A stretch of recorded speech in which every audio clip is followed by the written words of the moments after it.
Колега Крмов, во вашиот говор направивте една добра политичка анализа со која што комплетно се согласувам во однос на комбинаториките и византиските игри кои што Социјалдемократскиот сојуз на чело со Дуи и Али Ахмети се обидуваат да останат на власт. И не знам дали имате гледано, има една американска серија многу добра, House of Cards, стара е, но препорачувам ако не сте ја гледале да ја гледате. Но што од сето тоа? Поентата на крајот на денот е што од сето тоа. Владата на СДСМ и Дуи на Македонија и го приреди најголемото понижување и срам на меѓународниот финансиски пазар.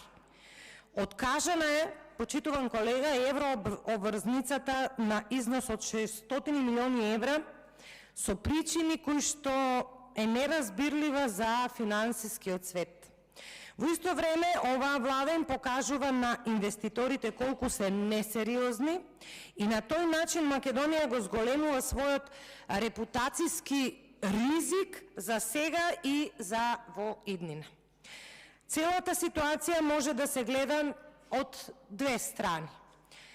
Првата, зошто министерот Тупанчевски, кој што кажа дека е ставен на пазар 3, не ги подпише документите поради кои се откажа еврообврзницата.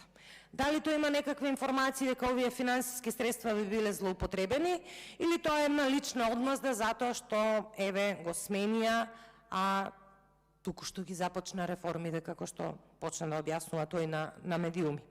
Од друга страна, зошто владата дозволи да се издаде еврообврзницата во период кога се спремале за промени?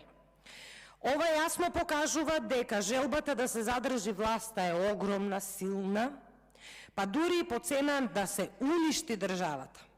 Сега разговараат за нови министри, нови коалициони партнери, ама без пари ја оставија државата и во исто време и ја уништија иднината.